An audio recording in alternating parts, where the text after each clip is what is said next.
Police corruption is a hot topic after a recent expose by Panorama in relation to a police station in London and various other inquiries as to how it is the police have been conducting themselves throughout the UK. And I thought to do a video about police corruption. Of course, those of us who have practiced at the defence criminal bar will know that there has always been police corruption. But back in the day, historically, it was just impossible to get a jury to accept that a police officer may have behaved badly, wickedly, or in any way other than properly. And that's because members of the public who form our juries, it was important to them to think that our boys in blue were beyond reproach, were individuals to be looked up to, because that's how they slept safe at night in their beds.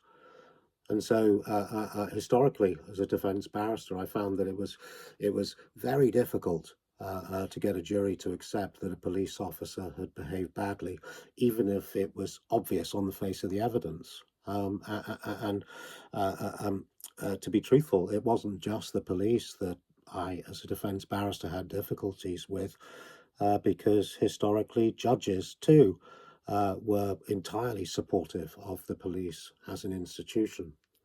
I've lost count of the number of times I had a judge saying to me, "Mr. D'Souza, are you seriously suggesting that this officer of 30 years service and numerous commendations has behaved in any way badly, let alone actually committed a criminal offence by fitting up your client, etc., etc., etc." And of course, my answer was yes, because he did. But it was an uphill struggle back in those days. The position has become, for the defence lawyer, for defence barristers, a little bit easier as of late, particularly as a result of Baroness Lawrence's lifelong struggle for justice in respect of her son Stephen Lawrence, who was murdered in awful circumstances.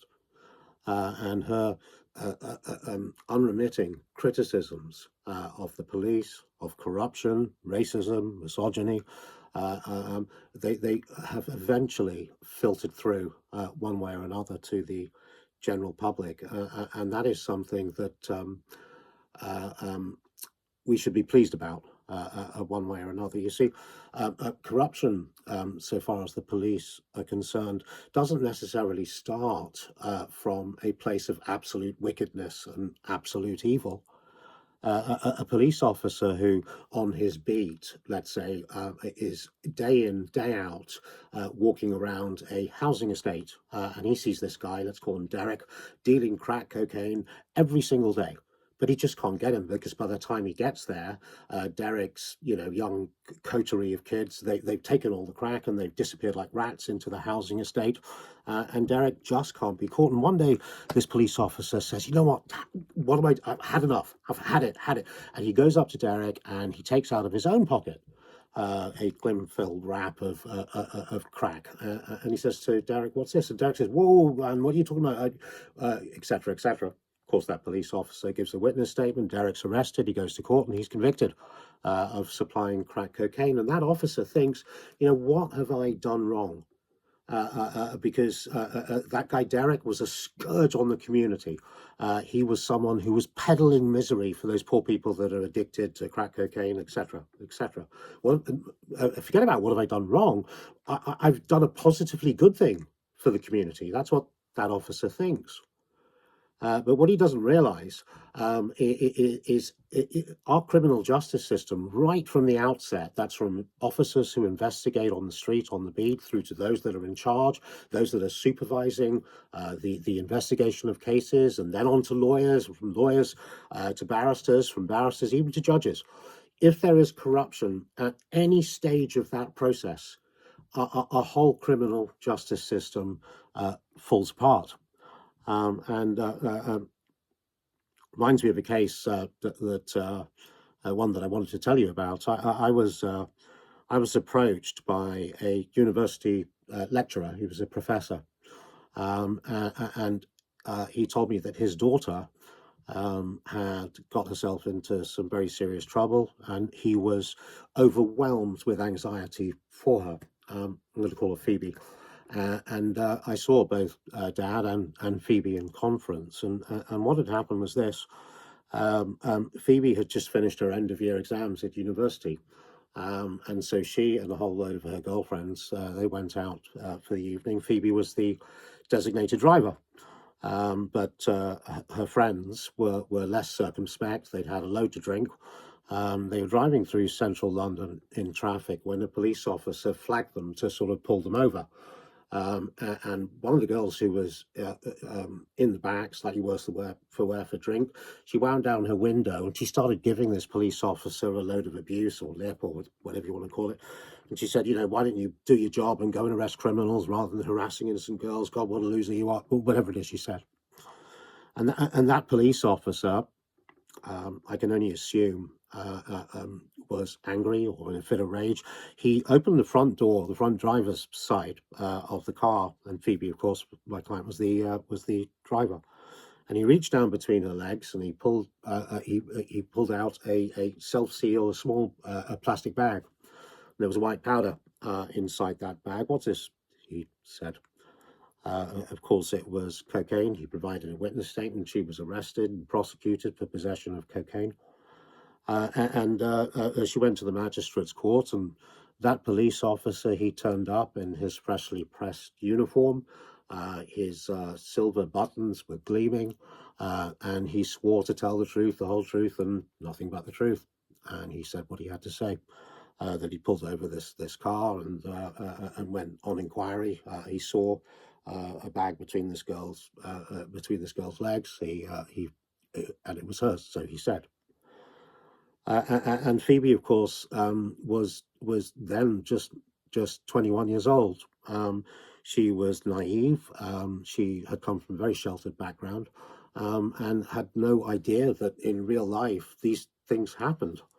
And when she went into the witness box to give evidence on oath, she was insecure. She didn't know quite what she was saying, to the point where even when the prosecutors put to her in cross-examination, "You're not suggesting that this police officer has literally fitted you up for a criminal offence, somebody he doesn't even know?"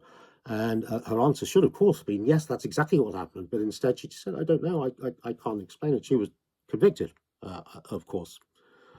And after she was convicted, for one reason or another, I was recommended to her father, and he came to see me, and I took on the case, and we decided to appeal to the Crown Court.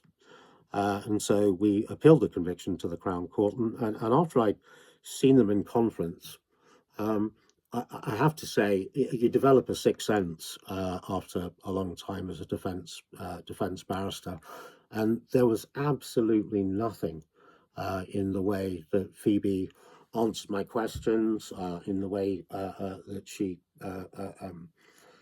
explained herself, that led me to have even the slightest doubt that when she says that those drugs weren't hers, that she was telling the truth.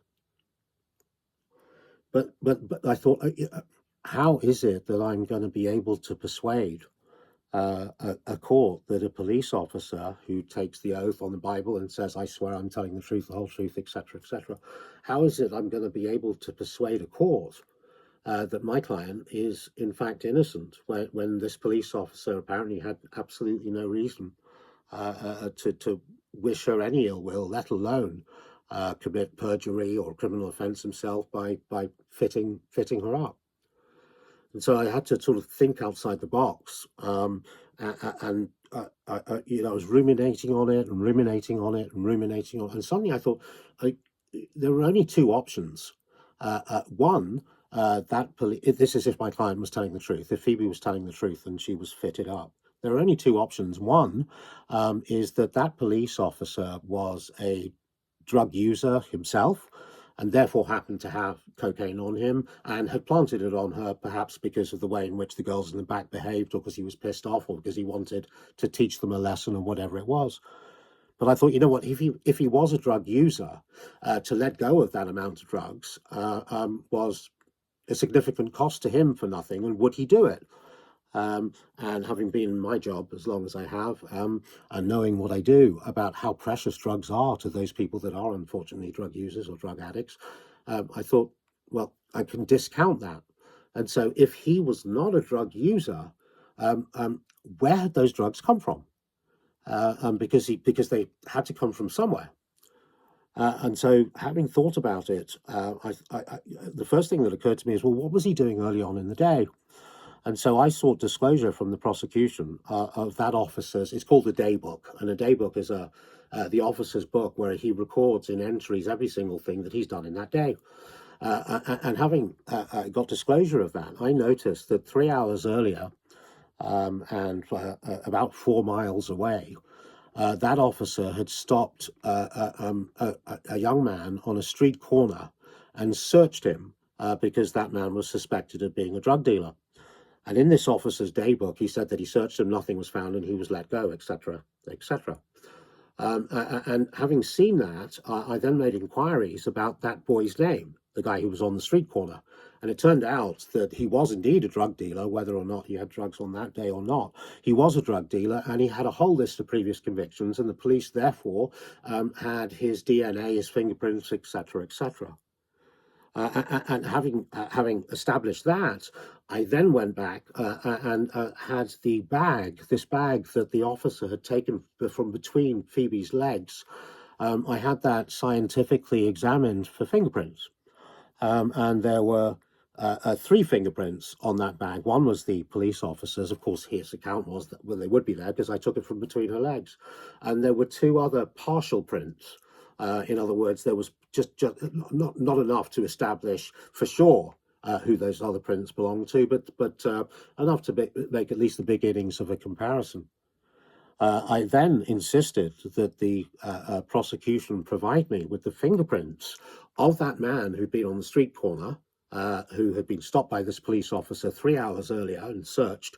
And once those fingerprints had come through to us as the defense, I then had them compared with the fingerprints, the partial prints that were on the bag between Phoebe's legs, well, according to the officer at least. And would you believe it, to the extent that a comparison was possible, those other 2 fingerprints, one was the officer's, the other 2 partial prints, they were exactly, well, they could not be differentiated at all from that man who this officer had stopped and searched 3 hours earlier, 3 or 4 miles away. So what did that mean?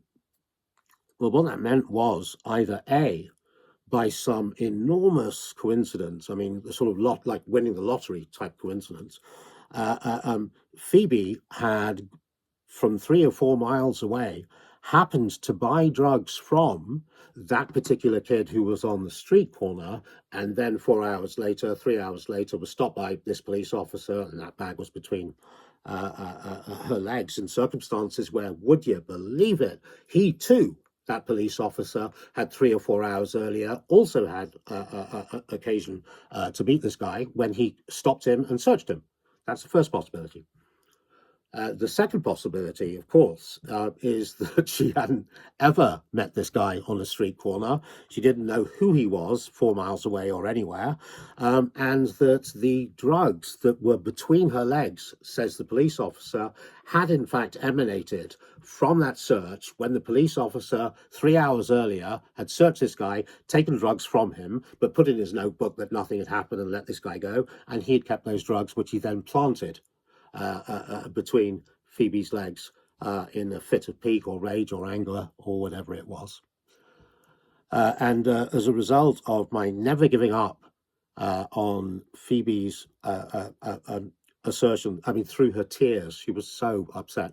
I just didn't do it.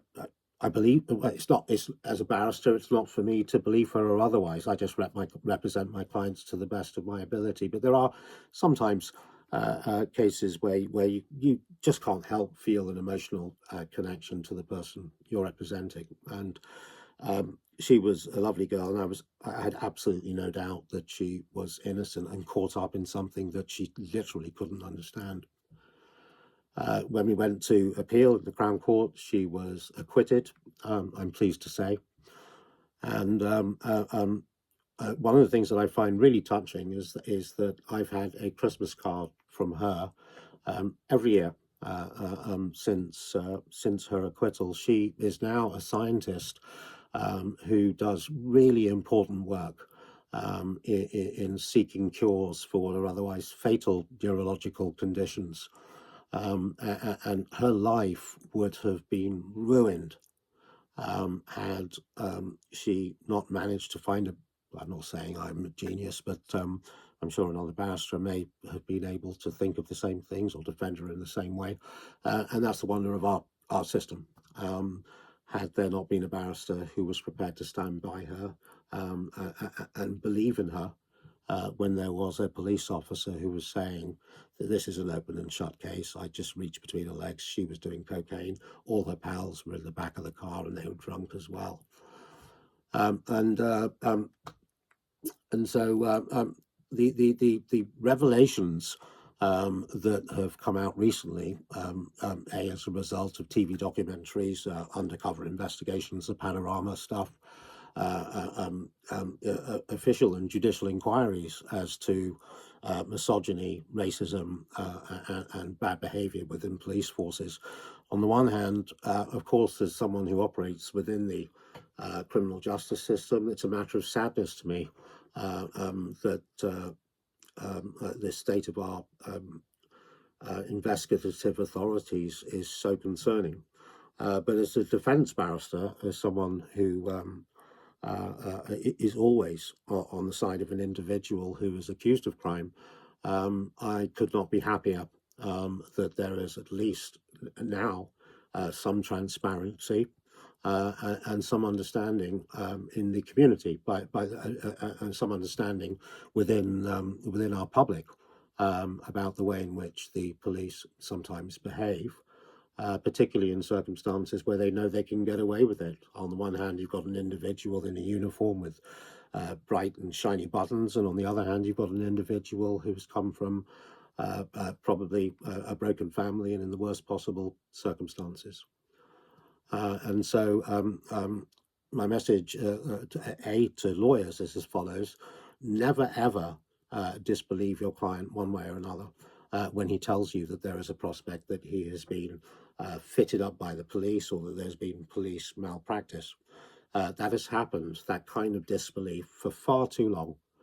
The Hillsborough inquiry, it took almost 40 years, 30 or 40 years, for Tony Blair eventually to apologize to the families of all those who died at Hillsborough.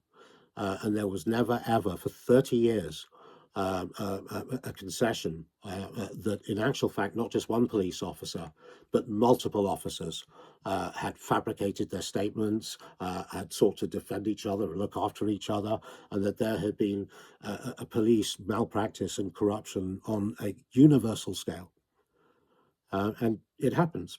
It happens, unfortunately, all too frequently.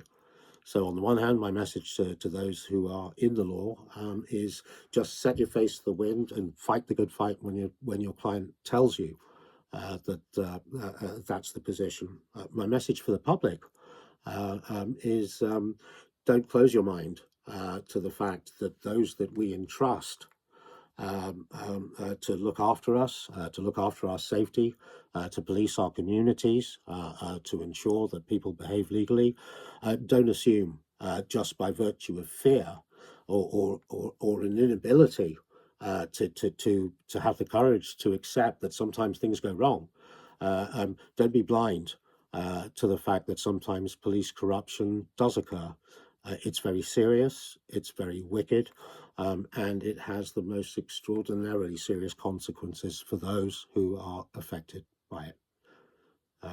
So I do hope that going forward there is a sea change in the way we A, recruit our police officers, B, how we train them, and C, how they behave.